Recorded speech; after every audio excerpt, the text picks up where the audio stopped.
fantastic, fantastic. It was about to get a whole lot better for you. Ladies and gentlemen, please put your hands together for Mr. Stephen Nicholas and Mr. Mike Tucker. There you go.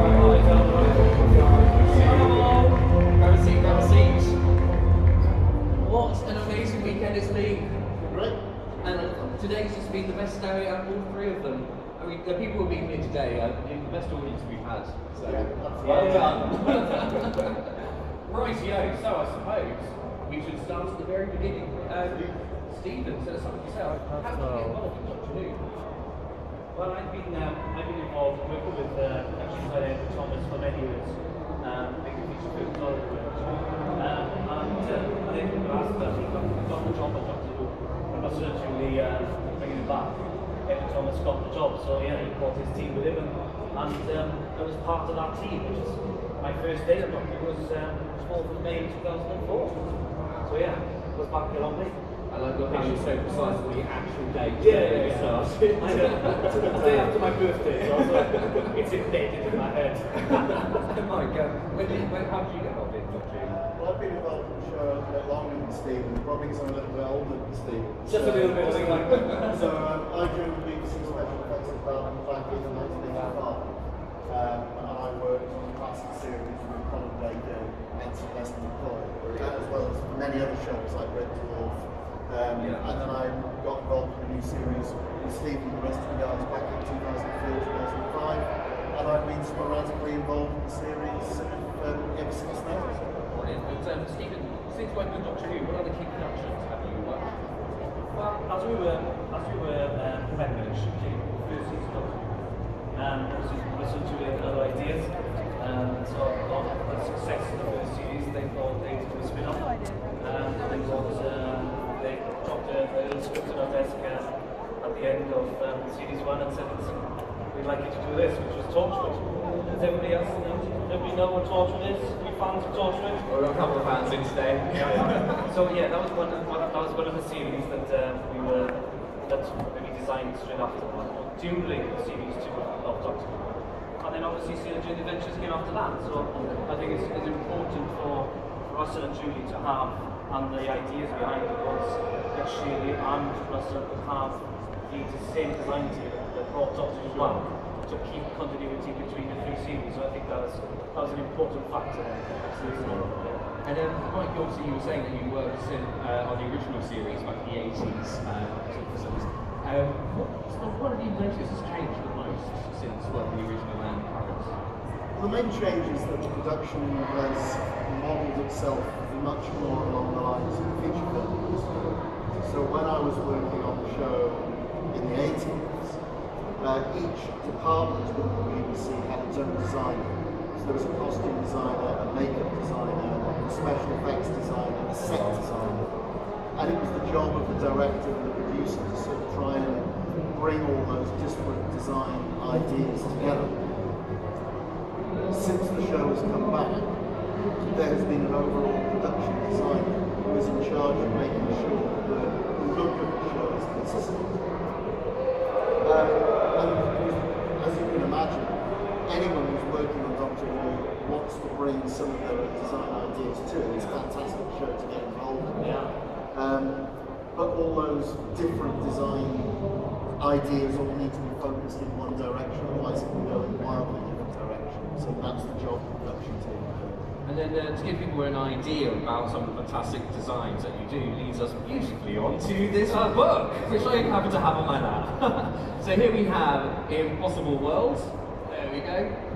I even used some Dalek post-it notes to mark some pages. Keep it with me. Yeah, so I suppose why now? Why is this the best time to bring out a book about design? Well, Doctor Who's now been back in its new incarnation a little over 10 years. And obviously in that time the art department has generated a huge quantity of concept art. So the idea of art of book, behind the scenes book, I think is something that's probably been kicking around for a while, but 10 years in, suddenly there's a nice wealth of material, because a new bit of archive.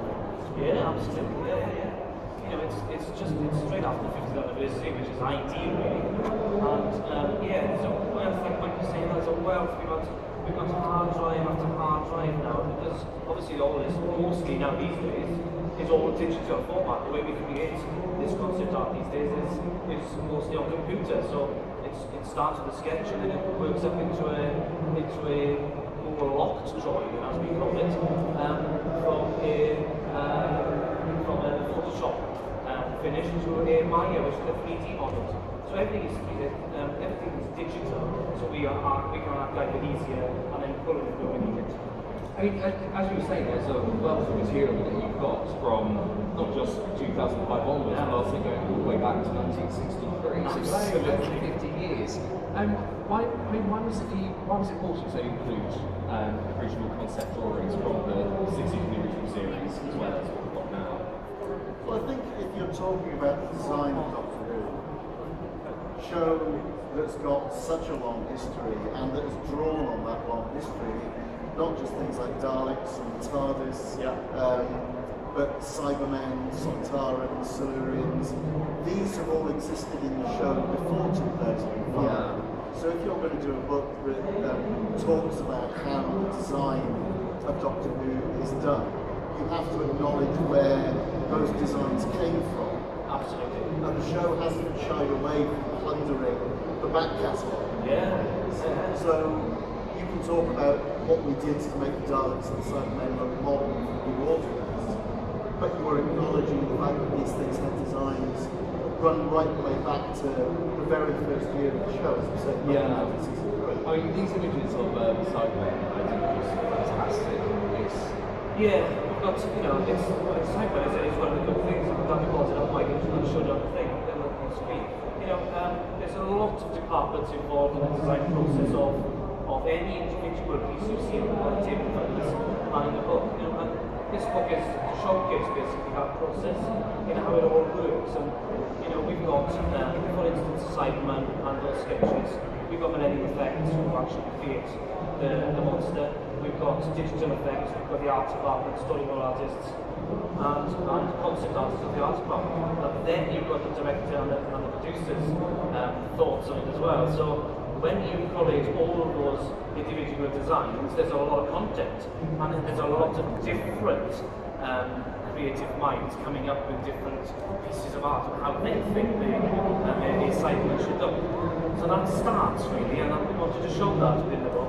And Dan Walker's had some beautiful stuff in there, Matt Savage, and we've got Alex Ford stuff in there from Mick the Mill, and so on. So I think that's key really. Yeah, I mean, and also when you're writing the book together, how do you decide? How do you divide it up between yourselves? Who's going to write what parts?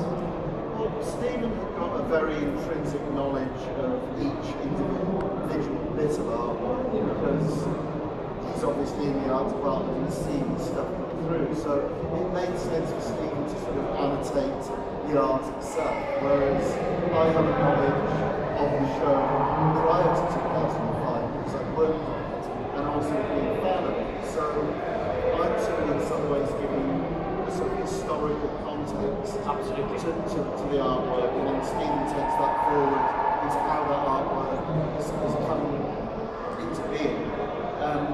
It's not completely split down that way. I mean, we overlap here and there, and where some of the artwork was on items that I've actually been involved in the construction of.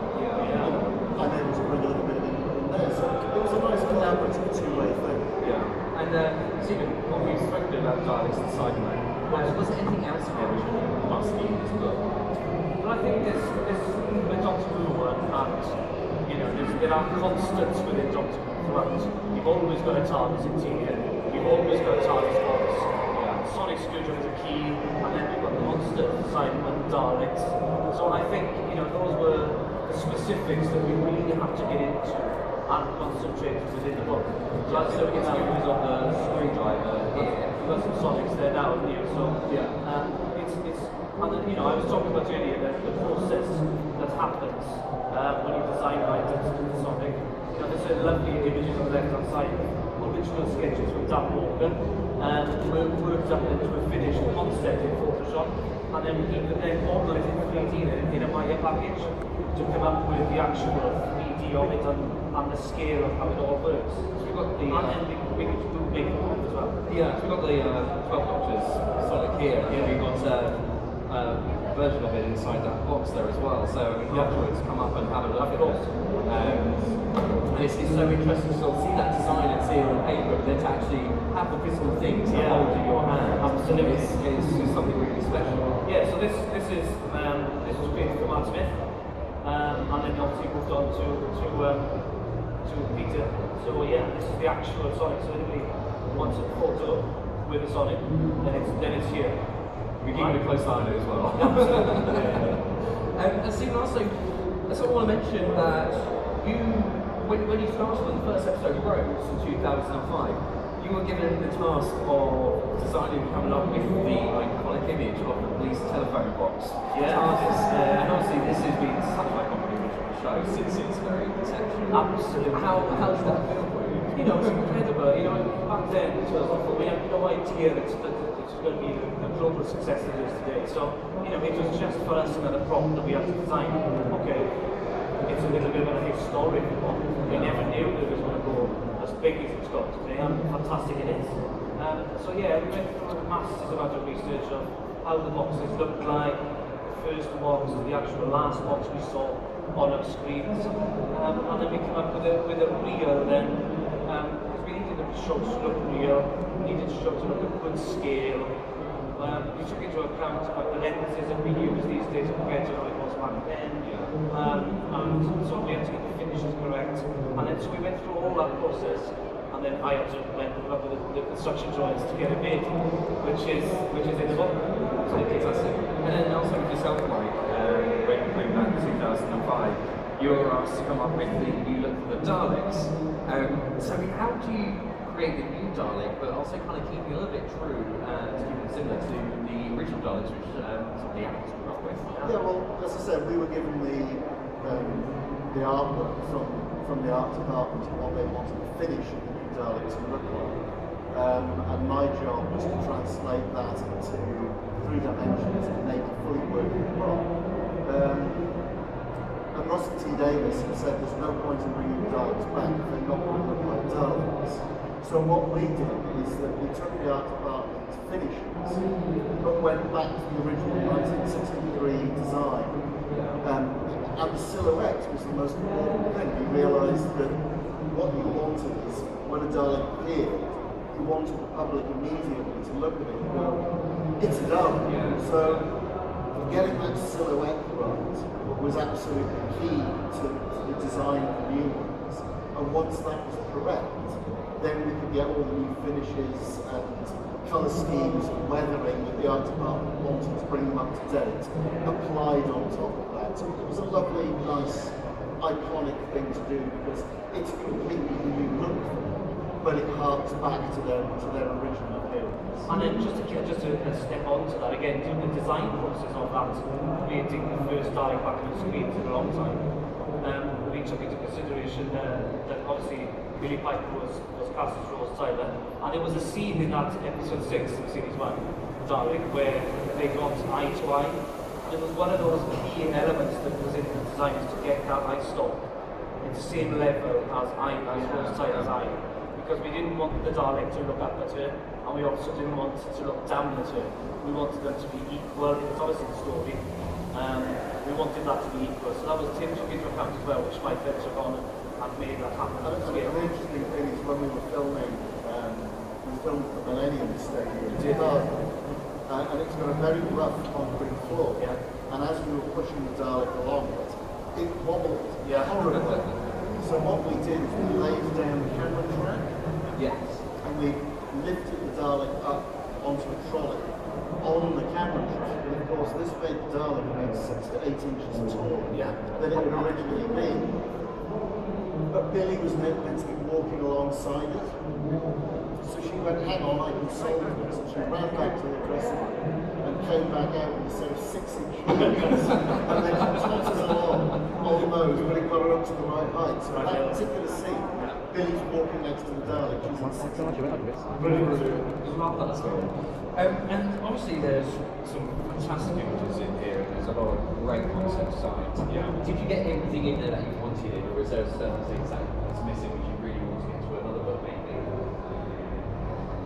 About halfway through the writing process, we realised that we were going to have to cut so much stuff. Yeah. But we actually asked our publishers if we could increase the size of the book by another 150 pages, which they said no. So there is at least another book's worth of images that we could have put in. Yeah. And that's not even covering the stuff from the classic series that we could have unearthed. Absolutely. So it was a question of, we did have to leave out a lot, but there were key images that had to go in. So hopefully nothing's been left out that's an absolute must-see. But there is so much stuff generated. I mean, the art department's such a big beast now.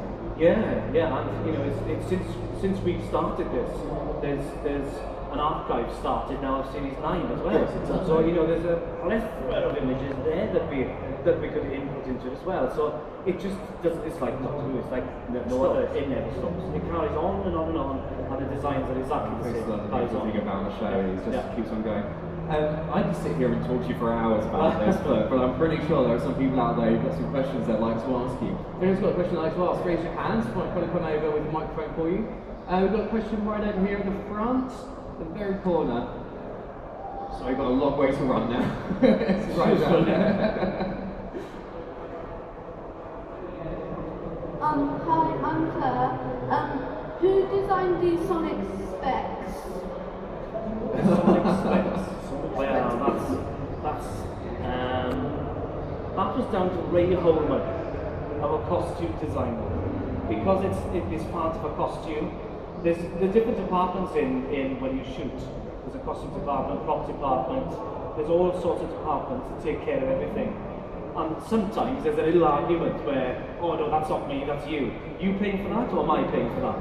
So Ray was fortunate to design those glasses and make them happen. Do you like the Sonic glasses? They're cool and they give it cool. Yeah, great. I've got another question to say that. Hi, I'm Dan. Hi, Dan. What's your favourite part in the book? What's your favourite design or picture that's included in the book? Well, I'm going to cheat and I'm going to say that there's two. What I find fascinating about a book like this and why I was excited to be involved in it is that whilst it's nice to see designs of things that did make it to the screen, I think it's even more interesting to see designs that never made it to the screen. And when Stephen was going through the archive and presenting stuff, I knew that there had been these very, very early designs from Daleks where they did look completely different from what we finally ended up with. I also knew the same was true of the Cybermen. So when we finally got to see those pieces of artwork, those are my favourites because it shows almost like an alternative reality of Doctor Who where this is the direction we could have gone. Absolutely. And I think those designs are extraordinary. And for me, I think there's probably two sections for me. One is the section we put in front here, the process we had for the Matt's first TARDIS. That sits a little bit in my heart as well. Those sketches, which we have numerous versions, and there are only a smidgen of them within the book. But like Michael said, we've got a stack of them to show you as well of where we were heading with that TARDIS interior, and now what we've got in the end. So where you start is nowhere near where you finish. Yeah. Well, look, I'm really sorry, but that is actually all the time we have for questions. But Stephen and Mike, they're going to be over at the BBC stand where you can buy the book, and they're going to be signing the book at 12:30. And if you see us wandering around and you've got a question you want to ask, just grab us and we'll talk to you. Yeah, I mean, and come up to the stage as well and have a look at some of the props and ask some questions up here.